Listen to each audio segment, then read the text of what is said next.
Matthew chapter 24. In seminary, I have our students, we've been going through the New Testament, I have them do a metaphysical interpretation of certain scriptures. So this is the one that they got to do recently. Again, it's familiar.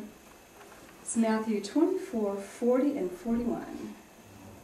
Ready? 2 men will be in the field, one will be taken away and the other left. 2 women will be grinding at the handmill, one will be taken and the other left. Be alert, therefore, for you do not know the hour your Lord will come. Now those scriptures have been interpreted a million different ways over time. One will be taken and one will be left. When you look at it, the scriptures, what we have are 2 people doing very mundane tasks. There's nothing different in the outer visual of it. There has to be something different in the internal. Something different inside. So 2 of my students came up with this as the spiritual analysis, and I like it. Ready? In the mundane, everyday workings of your life, be spiritually aware so you can be taken to a higher level of consciousness at any time and not left at your current level.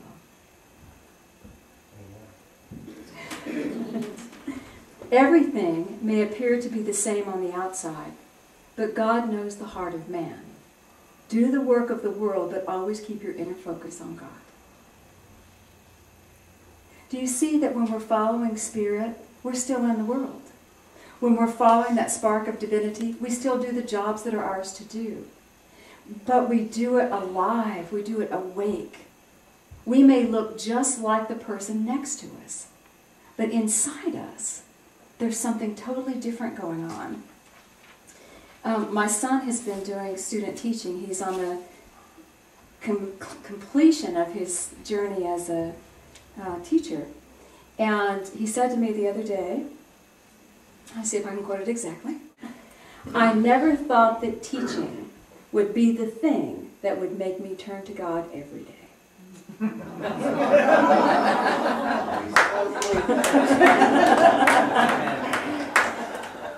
Every day he has to pray, to center himself, to ask that it be a blessing for his students, to ask that he present in a way that's win-win for everyone, to ask that he hold his energy so that he is blessing these children in front of him. And he tries to look at them as not needing to give back what he's giving them, but as these are beings of light, and they're going to need to wake up, to help them find their way in the future. And these are kind of my words, and he would probably say it differently. But I thought, how profound, what a profound awareness. In the most mundane of tasks, it calls his spirit to turn to God every day.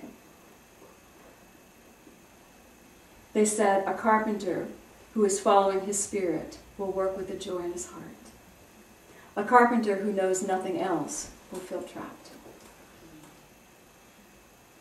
So, Palm Sunday.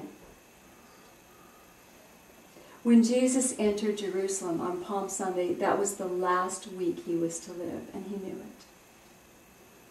He asked his disciples to go and get a donkey, an ass, so he could enter the city riding an ass. Dr. Errico tells us in his commentary that no self-respecting person, especially a teacher of authority, would ever be caught dead on an ass, because it was humiliating. There was no honor in it. But as he rode into the city on the ass, he was heralded by the people, and they saw the message of humility, and they knew that he was saying to them, my kingdom is not of this world. Some of them still expected him to be the king who would conquer Rome. But when he went in on the ass, they knew his kingdom was not going to be of this world, because he would not have approached them in that way. His kingdom was of spirit. What a great realization. What a great realization to feel spirit that strongly. And you know what the universe, the people around did when he came in on the ass? They bowed before him. They sang they put the palms, which was a way of honoring.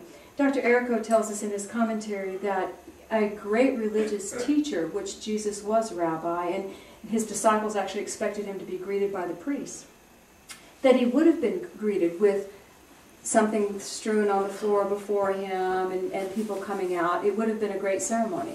And since the priesthood did not bring that to Jesus, the people did. They cut the palms and put them in front of him, to honor this humility that he was bringing to the earth. So, when he came in, race consciousness bowed before the Christ. Because they knew.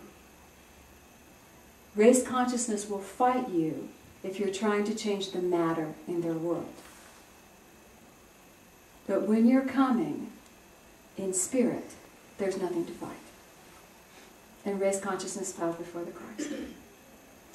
This is what they said. Race consciousness and the material world seek to serve the Christ. So, our question today is, where are you building your kingdom? What is your kingdom focus? If you are focusing on acquiring, maintaining, or achieving, and you're going to think about spirit when it's all said and done, then your kingdom is of this earth. Do you see the difference? I'm going to acquire, achieve, and accomplish. And when I'm done, I'll think about God. How many people live that way? How many of us have segments of our days when we're that way as well? I'm going to think about God tonight. It's always too late. I'm going to work and accomplish and achieve. In those moments, we're trying to build a kingdom in matter. They said, if our focus is on spirit, our life essence, and flowing with God, if our focus is on love in the moment, truth in the moment, peace in the moment, then we're building a kingdom of spirit, and matter and race consciousness will bow to us. Do you see the difference? Mm-hmm. All right. This is what they said. In metaphysics, the teachings of metaphysics is all about mastering matter, making matter serve. In metaphysical Christianity, the focus is about recognizing spirit in all of life. Spirit in each other, spirit in situations, spirit in matter. And when we see the spirit in matter, in situations, in people, matter molds. We don't master it. It molds to us, to our desires, to our intentions. It's a fine line, but it's a big difference. It's a fine line, but a big difference. We are not here to command life to serve us. We're here to find our spirits and flow in harmony as the universe rolls at our feet to bring us everything we need. Which do you want to do? All right. Matter yields to our light as we grow the Christ within.